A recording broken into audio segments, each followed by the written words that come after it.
Education Pandey study में आप सभी का स्वागत है। तो कक्षा 12वीं इतिहास जो पहली किताब है तो उसका अध्याय पहला देखेंगे। अध्याय 1 मीठे मन के तथा हस्तियाँ। तो इस चैप्टर के ऊपर मैंने ऑलरेडी 3 वीडियो अपलोड कर रखी है। हमारा चौथा वीडियो है। तो जो बाकी जो टॉपिक जो कवर करेंगे इस वीडियो में, पहली बात तो मैं आपको बता दूँ इस चैप्टर में ईंटे मन के तथा अस्थियाँ क्यों रखा है, क्योंकि इस चैप्टर में बेसिकली हड़प्पा सभ्यता के बारे में बात की गई, लेकिन हड़प्पा सभ्यता के बारे में हमें ज़्यादा जानकारी नहीं मिलते हैं। तो इसीलिए इस चैप्टर का नाम ईंटे मन के तथा अस्थियाँ रखा गया है। पहला टॉपिक देखते हैं, क्या हड़प्पाई समाज में किसी शासक का शासन था। देखते हैं इस टॉपिक में 2 साक्ष्य हमें मिलते हैं। विशाल महल जिससे प्रसाद की संख्या दी गई विशाल महल को। पत्थर की मूर्ति, ये 2 साक्ष्य मिलते हैं हमें। अगला टॉपिक देखते हैं, इतिहासकारों के विभिन्न मत। जो इतिहासकार है वो अलग अलग अपने मत देते हैं। कोई शासक नहीं था तथा सभी की सामाजिक स्थिति एक समान थी। कुछ इतिहास कहते हैं कि कोई शासक नहीं था, सभी लोगों की सामाजिक जो स्थिति थी वो एक जैसी थी। कुछ इतिहासकार ये कहते हैं। अलग अलग क्षेत्रों की अलग अलग शासक थे, अलग अलग क्षेत्रों में अलग अलग शासक थे। कुछ इतिहासकार ये कहते हैं। सिर्फ एक शासक था, क्योंकि हड़प्पा सभ्यता से मिले ईंटें सभी जगह की एक समान तथा एक जगह नगर नियोजन एक जैसी की गई। मतलब कि हड़प्पा सभ्यता में हर जगह एक जैसे ईंटें पाए गए, प्लस में हर जगह नियोजन जो थी वो एक जैसी थी। तो कुछ लोग कहते हैं कि एक ही था हड़प्पा सभ्यता में। अगला टॉपिक देखते हैं, हड़प्पा सभ्यता का अंत। हड़प्पा सभ्यता का अंत क्यों हुआ, इसके क्या कारण है देखते हैं। 1900 ईसा पूर्व तक हड़प्पा सभ्यता का अंत हो गया। 1900 ईसा पूर्व तक हड़प्पा सभ्यता का अंत हो गया। क्यों हुआ देखते हैं। जलवायु परिवर्तन, मतलब मौसम में जो परिवर्तन हुआ उसके कारण वनों की कटाई, मतलब पेड़ पौधे काटा गया। नदियों का सूख जाना या मार्ग बदल देना, नदियों का सूखा पड़ जाना या एक क्षेत्र से दूसरे क्षेत्र में चले जाना। इसलिए भूमि का अधिक प्रयोग करेंगे तो भूमि काम की नहीं रहेगी, बंजर हो जाएगी।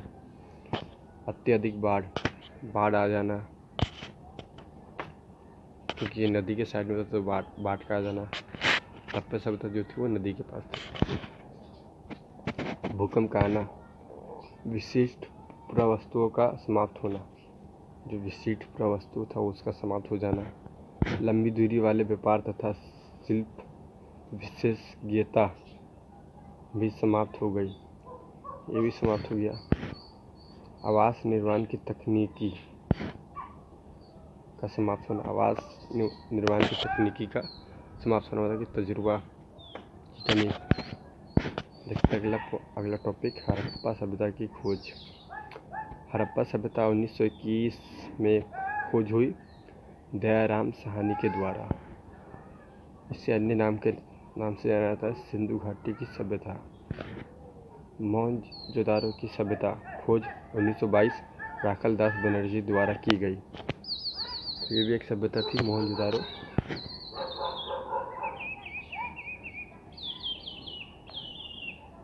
पूरी दुनिया में हड़प्पा सभ्यता की खोज की घोषणा जॉन मार्शल के द्वारा 1924 में की गई।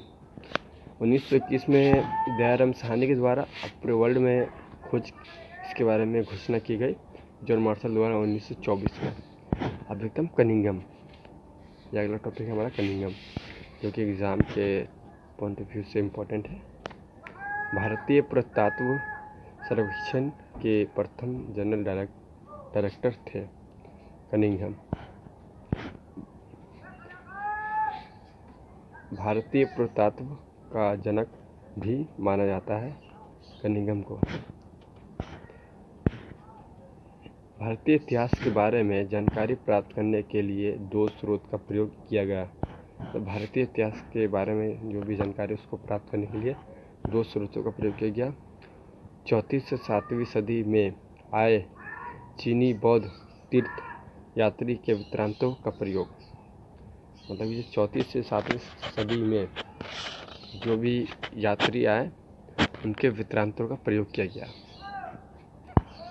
भारतीय इतिहास के बारे में। और अभिलेखों का संग्रह, अभिलेखों से और प्लस में वृत्तांतों से भारत के इतिहास का पता लगाया गया। नेक्स्ट टॉपिक देखते हैं, कनिंघम का भ्रम। कनिंघम का भ्रम क्या था भारतीय इतिहास को लेकर? कनिंघम का मानना था कि भारतीय सभ्यता का विकास गंगा घाटी के आसपास हुआ था, न कि सिंधु घाटी के आसपास। कनिंघम का कहना तो ये था कि जो भारतीय सभ्यता का जो विकास है गंगा घाटी के आसपास हुआ, न कि सिंधु घाटी के आसपास।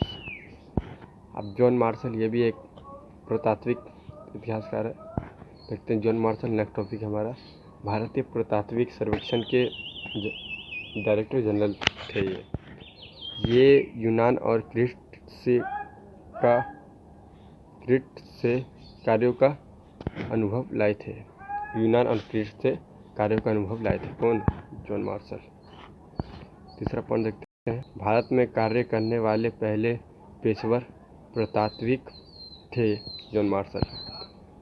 S.N. राव ने the story of Indian archaeologist में कहा था कि जॉन मार्शल ने भारत को जहां पाया उससे 3000 साल पीछे छोड़ दिया।